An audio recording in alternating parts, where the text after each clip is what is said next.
बृहस्पतिवार का दिन भगवान विष्णु को समर्पित है। कहते हैं कि जो व्यक्ति हर गुरुवार भगवान विष्णु की पूजा करता है और गुरुवार की कथा सुनता है, बृहस्पतिवार का दिन भगवान विष्णु को समर्पित है। कहते हैं कि जो व्यक्ति हर गुरुवार भगवान विष्णु की पूजा करता है और गुरुवार की कथा सुनता है, गुरु बृहस्पति की और भगवान विष्णु की कृपा से उनकी सभी परेशानियां दूर हो जाती हैं। तो आइए बृहस्पति देव की कथा को हम शुरू करते हैं। भारतवर्ष में एक प्रतापी और दानी राजा राज्य करता था। वह नित्य गरीबों और ब्राह्मणों की सहायता करता था। यह बात उसकी रानी को अच्छी नहीं लगती थी। वह न ही गरीबों को दान देती और न ही भगवान का पूजन करती और राजा को भी दान देने से मना किया करती थी। एक दिन राजा शिकार खेलने वन को गए हुए थे तो रानी महल में अकेली थी। उसी समय बृहस्पति देव साधु वेश में राजा के महल में भिक्षा लेने के लिए गए और भिक्षा रानी ने देने से इनकार कर दिया और कहा, हे साधु महाराज, मैं तो दान पुण्य से तंग आ गई हूँ। मेरा पति सारा धन लुटाता रहता है। मेरी इच्छा है कि हमारा धन नष्ट हो जाए, फिर न रहेगा बांस और न बजेगी बांसुरी। साधु ने कहा, देवी, तुम तो बड़ी विचित्र हो। धन संतान तो सभी चाहते हैं, पुत्र और लक्ष्मी तो पापी के घर भी होने चाहिए। यदि तुम्हारे पास अधिक धन है तो भूखों को भोजन दो, प्यासों के लिए प्याऊ बनवाओ, मुसाफिरों के लिए धर्मशालाएं खुलवाओ। जो निर्धन अपनी कुंवारी कन्याओं का विवाह नहीं करा सकते, उनका विवाह करा दो। ऐसे और कई कार्य हैं जिनके करने से तुम्हारा यश लोक परलोक में फैलेगा। परंतु रानी पर उपदेश का कोई प्रभाव न पड़ा। वह बोली, महाराज, आप मुझे कुछ न समझाइए। मैं ऐसा धन नहीं चाहती जो हर जगह बांटती फिरूं। साधु ने उत्तर दिया, यदि तुम्हारी ऐसी इच्छा है तो तथास्तु।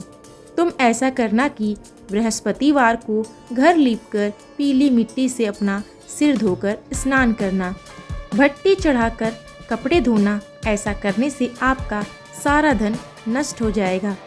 इतना कहकर वह साधु महाराज वहां से आलोप हो गए। साधु के अनुसार कई बातों को पूरा करते हुए रानी को केवल 3 बृहस्पतिवार ही बीते थे कि उसकी समस्त धन संपत्तियां नष्ट हो गईं। भोजन के लिए राजा का परिवार तरसने लगा। तब एक दिन राजा ने रानी से बोला कि हे रानी, तुम यहीं रहो, मैं दूसरे देश को जाता हूँ, क्योंकि यहाँ पर सभी लोग मुझे जानते हैं, इसलिए मैं कोई छोटा कार्य नहीं कर सकता। ऐसा कहकर राजा परदेश चला गया। वहाँ वह जंगल से लकड़ी काट कर लाता और शहर में बेचता। इस तरह वह अपना जीवन व्यतीत करने लगा। इधर राजा के परदेश जाते ही रानी और दासी दुखी रहने लगे। एक बार जब रानी और दासी को 7 दिन तक बिना भोजन के रहना पड़ा तो रानी ने अपनी दासी से कहा, हे दासी, पास के नगर में मेरी बहन रहती है, वह बड़ी धनवान है, तो उसके पास जा और कुछ ले आ ताकि थोड़ी बहुत मदद हो सके। दासी रानी की बहन के पास गई। उस दिन गुरुवार था और रानी की बहन उस समय बृहस्पतिवार की व्रत की कथा सुन रही थी। दासी ने रानी की बहन को अपनी रानी का संदेश दिया, लेकिन रानी की बड़ी बहन ने कोई उत्तर नहीं दिया। जब दासी को रानी की बहन से कोई उत्तर नहीं मिला तो वह बहुत दुखी हुई और उसे क्रोध भी आया। दासी ने वापस आकर रानी को सारी बात बता दी। सुनकर रानी ने अपने भाग्य को कोसा। उधर रानी की बहन ने सोचा कि मेरी बहन की दासी आई थी, परंतु मैं उससे नहीं बोली, इससे वह बहुत दुखी हुई होगी। कथा सुनकर और पूजन समाप्त करके वह अपनी बहन के घर आई और कहने लगी, हे बहन, मैं बृहस्पतिवार का व्रत कर रही थी। तुम्हारी दासी मेरे घर आई थी, परंतु जब तक कथा होती तब तक न तो उठते हैं और न ही किसी से बोलते हैं, इसलिए मैं नहीं बोली। कहो दासी क्यों आई थी? रानी बोली, बहन, तुमसे क्या छिपाऊं, हमारे घर में खाने तक को अनाज नहीं था। ऐसा कहते कहते रानी की आंखें भर आईं। उसने दासी समेत पिछले 7 दिनों से भूखे रहने की बात अपनी बहन को विस्तार पूर्वक सुना दी। रानी की बहन बोली, देखो बहन, भगवान विष्णुदेव सबकी मनोकामना को पूर्ण करते हैं। देखो, शायद तुम्हारे घर में अनाज रखा हो। पहले तो रानी को विश्वास नहीं हुआ, पर बहन के आग्रह करने पर उसने अपनी दासी को अंदर भेजा तो उसे सचमुच अनाज से भरा एक घड़ा मिला। यह देखकर दासी को बड़ी हैरानी हुई।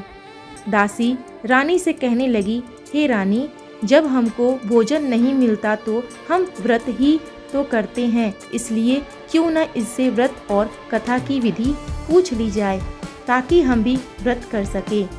तब रानी ने अपनी बहन से बृहस्पति व्रत के बारे में पूछा। उसकी बहन ने बताया, बृहस्पतिवार के व्रत में चने की दाल और मुनक्का से विष्णु भगवान का केले की जड़ में पूजन करें तथा दीपक जलाएं। व्रत कथा सुने और पीला भोजन ही करें, इससे बृहस्पति देव प्रसन्न होते हैं। व्रत और पूजन विधि बताकर रानी की बहन अपने घर को लौट गई। 7 दिन के बाद जब गुरुवार आया तो रानी और दासी ने व्रत रखा। गुड़साल में जाकर चना और गुड़ लेकर आई, फिर उससे केले की जड़ में तथा विष्णु भगवान का पूजन किया। अब पीला भोजन कहाँ से आए, इस बात को लेकर दोनों बहुत दुखी थे। चूँकि उन्होंने व्रत रखा था, इसलिए बृहस्पति देव उनसे प्रसन्न थे। इसलिए वे एक साधारण व्यक्ति के रूप धारण करके 2 थालों में सुंदर पीला भोजन दासी को दे गए। भोजन पाकर दासी प्रसन्न हुई और फिर रानी के साथ मिलकर भोजन ग्रहण किया। उसके बाद वे सभी गुरुवार को व्रत और पूजन करने लगी। बृहस्पति देव की कृपा से उनके पास फिर से धन संपत्ति आ गई, परंतु रानी फिर से पहले की तरह आलस्य करने लगी। तब दासी बोली, देखो रानी, तुम पहले भी इस प्रकार आलस्य करती थी, तुम्हें धन रखने में कष्ट होता था, इस कारण सभी धन नष्ट हो गए। और जब भगवान बृहस्पति देव की कृपा से धन मिला है तो तुम्हें फिर से आलस्य हो रहा है। रानी को समझाते हुए दासी कहने लगी, बड़ी मुसीबतों के बाद हमने यह धन पाया है, इसलिए हमें दान पुण्य करना चाहिए, भूखे मनुष्यों को भोजन कराना चाहिए और धन को शुभ कार्यों में खर्च करना चाहिए, जिससे तुम्हारे कुल का यश बढ़ेगा, स्वर्ग की प्राप्ति होगी और पितृ प्रसन्न होंगे। दासी की बात मानकर रानी अपना धन शुभ कार्यों में खर्च करने लगी, जिससे पूरे नगर में उसका यश फैलने लगा। एक दिन राजा दुखी होकर जंगल में पेड़ के नीचे आसन जमाकर बैठा हुआ था। वह अपनी दशा को याद करके व्याकुल होने लगा। बृहस्पतिवार का दिन था। एकाएक उसने देखा कि निर्जन वन में एक साधु प्रकट हुए हैं। वह साधु वेश में स्वयं बृहस्पति देव थे। लकड़हारे के सामने आकर बोले, हे लकड़हारे, इस सुनसान जंगल में तू चिंतामग्न क्यों बैठा है? लकड़हारे ने दोनों हाथ जोड़कर प्रणाम किया और उत्तर दिया, महात्मा जी, आप सब कुछ जानते हैं, मैं क्या कहूँ। यह कहकर रोने लगा और साधु को अपनी आत्मकथा सुनाई। महात्मा जी ने कहा, तुम्हारी स्त्री ने बृहस्पति के दिन बृहस्पति भगवान का निरादर किया है, जिसके कारण रुष्ट होकर उन्होंने तुम्हारा यह दशा कर दिया। अब तुम चिंता को दूर करके मेरे कहने पर चलो तो तुम्हारे सभी कष्ट दूर हो जाएंगे और भगवान पहले से भी अधिक धन संपत्ति देंगे। तुम बृहस्पति के दिन कथा किया करो, 2 पैसे के चने मुनक्का लाकर उसका प्रसाद बनाओ और शुद्ध जल से लोटे में शक्कर मिलाकर अमृत तैयार करो। कथा के पश्चात अपने सारे परिवार और सुनने वालों में अमृत व प्रसाद बांटकर आप भी ग्रहण किया करो। ऐसा करने से भगवान तुम्हारी सब मनोकामनाएं पूरी करेंगे। साधु के ऐसे वचन सुनकर लकड़हारा बोला, हे प्रभु, मुझे लकड़ी बेचकर इतना पैसा नहीं मिलता जिससे भोजन के उपरांत कुछ बचा सकूं। मैंने रात्रि में अपनी स्त्री को व्याकुल देखा है, मेरे पास कुछ भी नहीं है जिससे मैं उसकी खबर मंगा सकूं। साधु ने कहा, हे लकड़हारे, तुम किसी बात की चिंता मत करो। बृहस्पति के दिन तुम रोजाना की तरह लकड़ियां लेकर शहर को जाओ। तुमको रोज से दुगना धन प्राप्त होगा, जिससे तुम भली भांति भोजन कर लोगे और बृहस्पति देव की पूजा का सामान भी आ जाएगा। इतना कहकर साधु अंतर्ध्यान हो गए। धीरे धीरे समय व्यतीत होने पर फिर वही बृहस्पतिवार का दिन आया। लकड़हारा जंगल से लकड़ी काट कर किसी शहर में बेचने गया। उसे उस दिन और दिन से भी अधिक पैसे मिले। राजा ने चना गुड़ आदि लाकर गुरुवार का व्रत किया। उस दिन से उसके सभी क्लेश दूर हुए। परंतु जब दोबारा गुरुवार का दिन आया तो बृहस्पतिवार का व्रत करना भूल गया। इस कारण बृहस्पति भगवान नाराज हो गए। उस दिन उस नगर के राजा ने विशाल यज्ञ का आयोजन किया था। शहर में यह घोषणा करा दी कि कोई भी मनुष्य अपने घर में भोजन न बनाए और न ही आग जलाएगा। समस्त जनता मेरे यहाँ भोजन करने आएगी। इस आज्ञा को जो न मानेगा उसे फांसी की सजा दी जाएगी। इस तरह की घोषणा संपूर्ण नगर में करवा दी गई। राजा की आज्ञा अनुसार शहर के सभी लोग भोजन करने गए, लेकिन लकड़हारा कुछ देर से पहुंचा।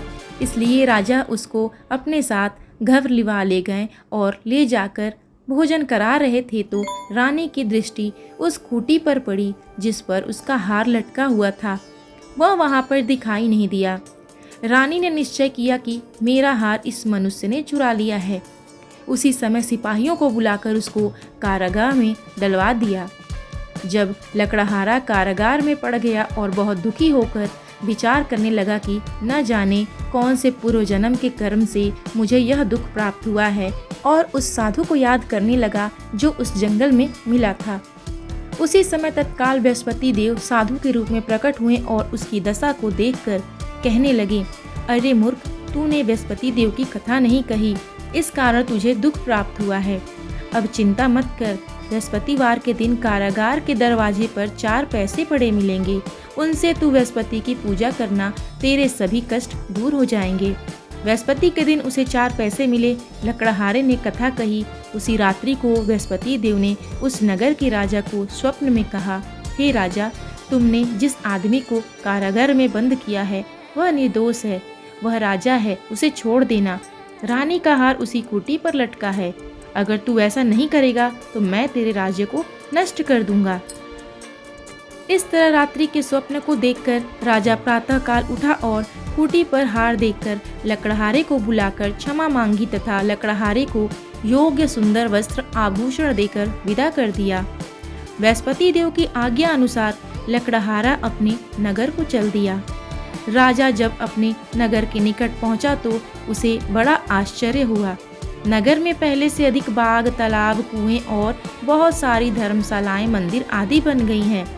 राजा ने पूछा, यह किसका बाग और धर्मशाला है? तब नगर के सब लोग कहने लगे कि यह रानी और बांदी के हैं। तो राजा को आश्चर्य हुआ और गुस्सा भी आया।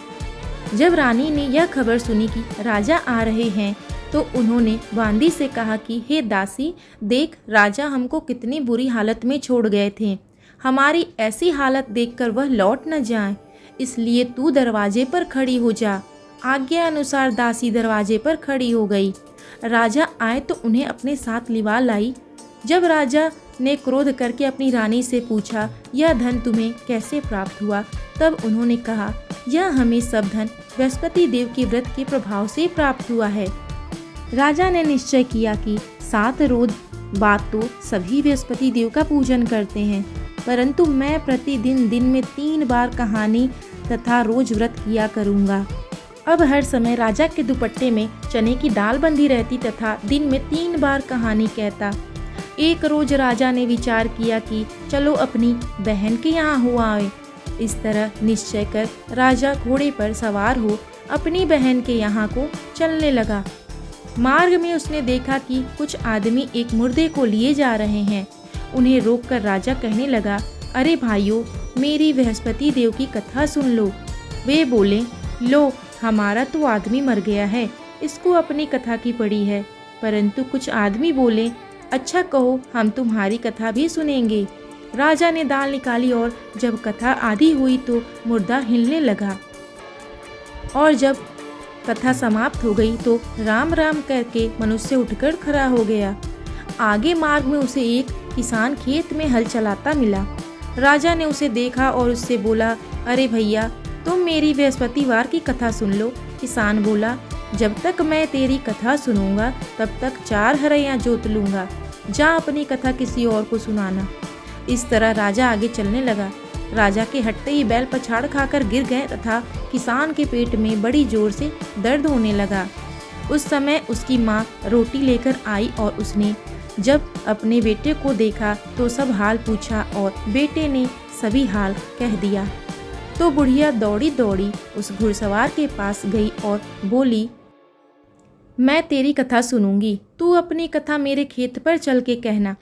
राजा ने बुढ़िया के खेत पर जाकर कथा कही, जिससे सुनते ही वह बैल उठ खड़ा हुआ तथा किसान के पेट का दर्द भी बंद हो गया। राजा अपनी बहन के घर पहुंचा। बहन ने भाई की खूब मेहमानी की। दूसरे रोज प्रातःकाल राजा जगा तो वह देखने लगा कि सब लोग भोजन कर रहे हैं। राजा ने अपनी बहन से कहा, ऐसा कोई मनुष्य है जिसने भोजन नहीं किया हो तो मेरी बृहस्पतिवार की कथा सुन ले। बहन बोली, हे भैया, यह देश ऐसा ही है, पहले लोग यहाँ भोजन करते हैं और बाद में अन्य काम करते हैं। अगर कोई पड़ोस में हो तो मैं देख आऊँ। वह ऐसा कहकर देखने चली गई, परंतु उसे कोई ऐसा व्यक्ति नहीं मिला जिसने भोजन न किया हो। अतः वह एक कुम्हार के घर गई जिसका लड़का बीमार था। उसे मालूम हुआ कि उसके यहाँ 3 रोज से किसी ने भोजन नहीं किया है। रानी ने अपने भाई की कथा सुनने के लिए कुम्हार से कहा और वो तैयार हो गया। राजा ने जाकर बृहस्पतिवार की कथा कही, जिसको सुनकर उसका लड़का ठीक हो गया। अब तो राजा की प्रशंसा होने लगी। एक रोज राजा ने अपनी बहन से कहा कि हे बहन, हम अपने घर को जाएंगे, तुम भी तैयार हो जाओ। राजा की बहन ने अपनी सास से कहा तो सास ने कहा कि तू चली जाना, पर कोई लड़कों को मत ले जाना, क्योंकि तेरे भाई की कोई औलाद नहीं है। बहन ने अपने भैया से कहा, हे भैया, मैं तो चलूँगी, पर कोई बालक नहीं जाएगा। राजा बोला, जब कोई बालक नहीं चलेगा तब तुम क्या करोगी।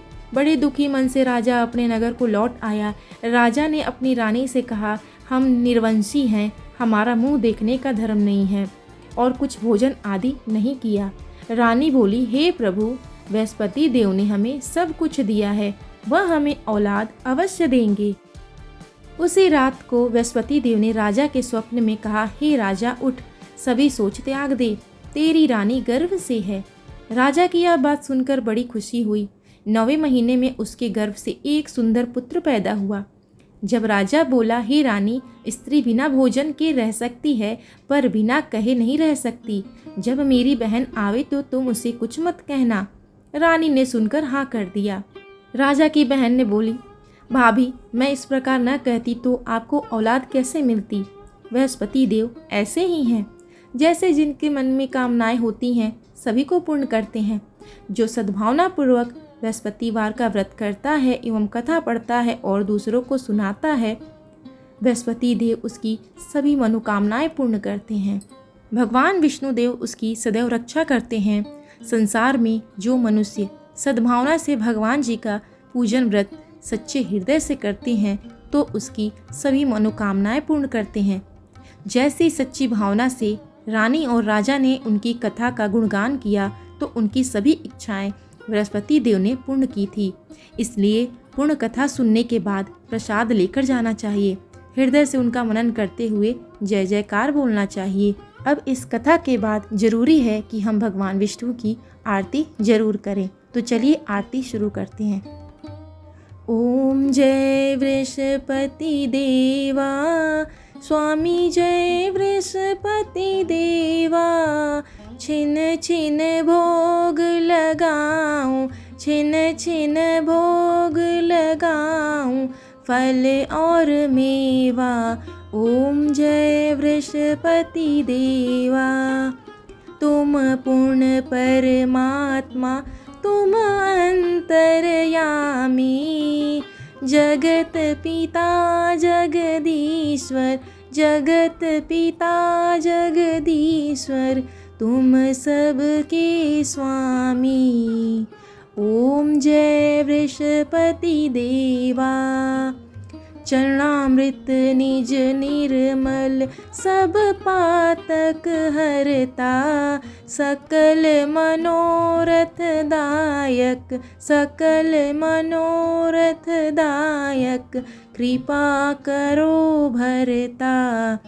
ओम जय बृहस्पति देवा। तन मन धन अर्पण कर, जो जन शरण पड़े। प्रभु प्रकट तब होकर, प्रभु प्रकट तब होकर, आकर द्वार खड़े। ओम जय वृषपति देवा। दीन दयाल दयानिधि भक्तन हितकारी, पाप दोष सब हरता, पाप दोष सब हरता, भव बंधन हारी। ओम जय विषपति देवा। सकल मनोरथ दायक, सब संशय तारो। स्वामी सब संशय तारो, विषय विकार मिटाओ, विषय विकार मिटाओ, संतन सुखकारी। ओम जय विषपति देवा। जो कोई आरती तेरी प्रेम सहित गावे, चेष्टानंद बंद सो, चेष्टानंद बंद सो, निश्चय फल पावे। ओम जय बृहस्पति देवा। सब बोलो विष्णु भगवान की जय, सब बोलो बृहस्पति भगवान की जय।